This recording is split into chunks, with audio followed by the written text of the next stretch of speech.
investigador va a evaluar ambas características a la llegada del paciente a consulta externa, va a poder, al momento que llega un paciente, ver si tiene artrosis o si no tiene, y en ese mismo momento ver el peso, la talla, sacar el índice de masa corporal y ver si tiene obesidad o no para ambos grupos. Esta metodología seccional o transversal, con ausencia de seguimiento y ausencia de búsqueda del pasado, no va a permitir saber si la artrosis y su escasa movilidad favorecen la obesidad o si la obesidad y su sobrecarga mecánica generan artrosis. ¿Ok? Por haber medido ambas variables en un mismo momento. Bien, los estudios observacionales, como los que hemos visto, cuando tienen grupo comparador se llaman observacionales analíticos. Y si la dirección de investigación mide el resultado y la exposición en el mismo momento, no pudiendo delimitar la temporalidad entre ellas, estamos frente a un estudio transversal analítico. ¿Ok? Entonces, el estudio transversal analítico no hace seguimiento, no busca en el pasado y no permite identificar con claridad cuál es la exposición a la respuesta, debido a que mide ambas variables de tu modelo causal en un mismo momento. Hasta allí, ¿alguna pregunta?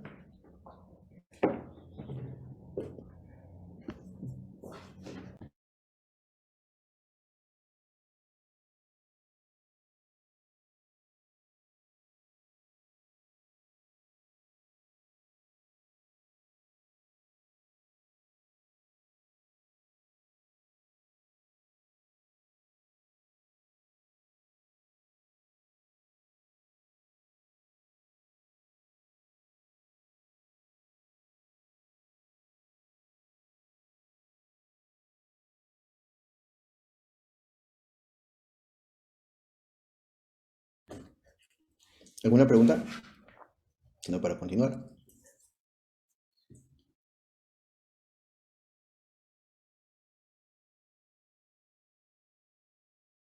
Bien, seguimos. Hay otro diseño de investigación para conversar, que es el diseño de prueba de diagnóstico.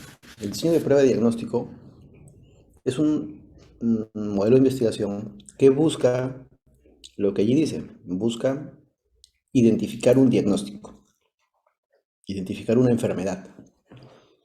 Si tu propuesta va hacia ello, el diseño más apropiado es un diseño de prueba de diagnóstico. El diagnóstico médico debería hacerse con pruebas gold estándar. Sin embargo, las pruebas gold estándar tienen algunas limitantes, que son, por ejemplo, el costo. Hay pruebas gold estándar que son muy buenas, pero tienen alto costo. El otro punto es el acceso tecnológico. Las pruebas gold estándar pueden tener un acceso tecnológico costoso, y a partir de allí el acceso a nivel público es limitado, ¿no? Vamos a poner, por ejemplo, una prueba PET-scan. Solo hay 3 PET-scan en el Perú. Hay limitante. El otro tema en las pruebas gold estándar es el tiempo. Vamos a pensar ahora en un común urocultivo. Un urocultivo tarda 2 a 3 días para que sepa si tiene o no tiene una infección. Entonces es un gold estándar, pero es lento. Y la otra limitante de los gold estándar es que son invasivos.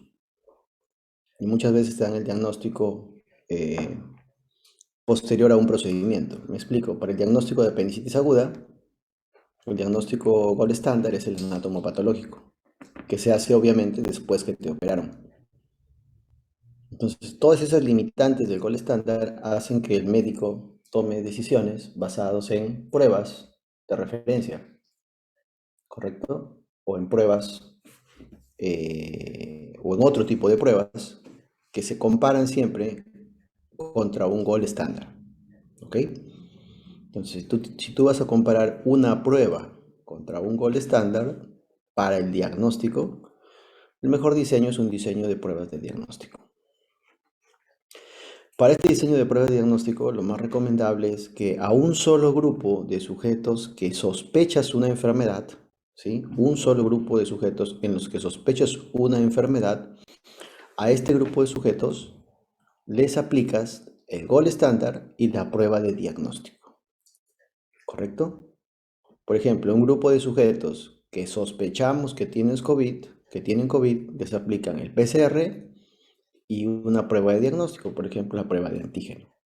Y a partir de allí van a poder describir la validez de esta prueba respecto al gol estándar para el diagnóstico de una enfermedad. Entonces, si esa fuera la condición, el gol estándar sería la prueba molecular, positivo o negativa, y la prueba diagnóstica podría ser un test de antígenos, positivo o negativo. Y a partir de allí salen pues los famosos términos verdadero positivo, verdadero negativo, falso positivo y falso negativo, que tantas dificultades dan para el diagnóstico de COVID en un paciente cuando no usamos el PCR. Entonces hace que el manejo sea complejo. Esa comparación entre la prueba diagnóstica y el gol estándar va a lograr describir la validez o el rendimiento de esta prueba a través de algunos parámetros simples como es sensibilidad, especificidad, valores de predicción positiva, negativas o gráficas de áreas bajo la curva. Esas características se logran describir, vuelvo a decir, cuando comparas un gol estándar contra la prueba diagnóstica en un solo grupo de personas. Entonces, los estudios de pruebas diagnósticas son estudios observacionales, no tienen grupo comparador porque es en un solo grupo, por lo tanto corresponden a estudios descriptivos. ¿Ok? Las pruebas diagnósticas son estudios descriptivos. La escuela de medicina no acepta diseños descriptivos. Sin embargo, los estudios de pruebas diagnósticas suelen ser aceptados cuando comparan dos pruebas contra el mismo gold estándar. Se genera un artificio de comparación. Si bien son el mismo grupo, se compara una prueba contra otra respecto a un gol estándar para ver cuál prueba tiene la mayor validez o el mejor rendimiento para el diagnóstico de la enfermedad de tu interés. Entonces voy a generar dos curvas ROC con las cuales voy a poder comparar. ¿Ok? Entonces, ecografía de apendicitis. La apendicitis aguda, el gol estándar es la patología. La prueba a comparar contra este gol estándar es la ecografía. Bien, si yo hago esto es un estudio descriptivo y voy a obtener la validez diagnóstica de esta prueba respecto al gol estándar para el diagnóstico de apendicitis aguda. Como les he comentado, hacemos el artificio en el cual vamos a comparar al menos dos pruebas diagnósticas contra el mismo gold estándar. Quiero que se lleven la idea que prueba no significa examen de laboratorio, prueba no significa imagen. Prueba puede ser una imagen, puede ser una prueba de laboratorio, puede ser un signo, puede ser un síntoma, puede ser un conjunto de signos y síntomas, una combinación de signos con pruebas de imagen, signos con pruebas de laboratorio o scores, ¿correcto? Scores para el diagnóstico. Entonces, una vez que uno genera y tiene claro cuáles son las dos pruebas a comparar, las compara contra el gol estándar. Y cada una de estas pruebas te va a dar sensibilidad, especificidad, predicción positiva, negativa y áreas bajo la curva. Por lo tanto, te va a permitir generar dos curvas a comparar.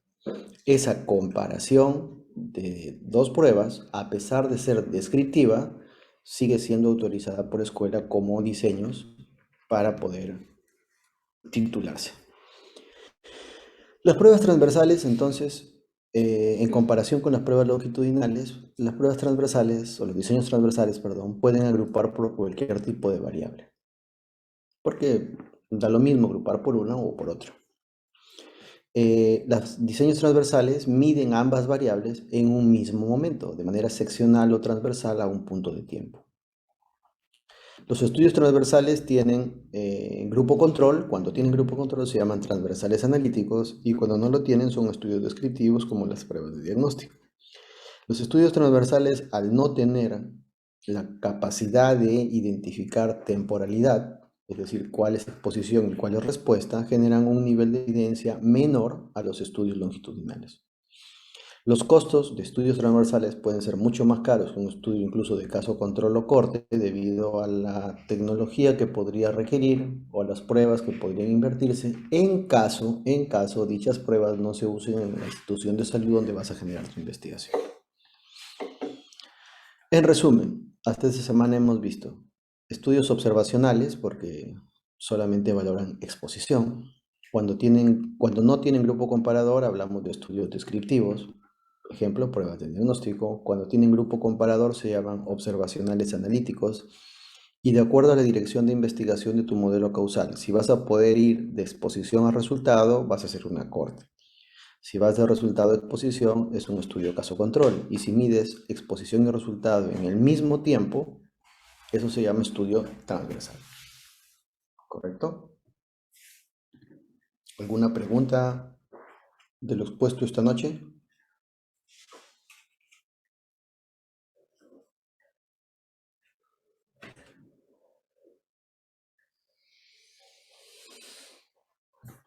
¿Alguna pregunta, colegas? No, doctor. Todo claro, doctor. Bien, perfecto. Entonces, por favor, coloquen el término presente en el chat del Zoom y luego ya pueden abandonar la reunión. Muchas gracias.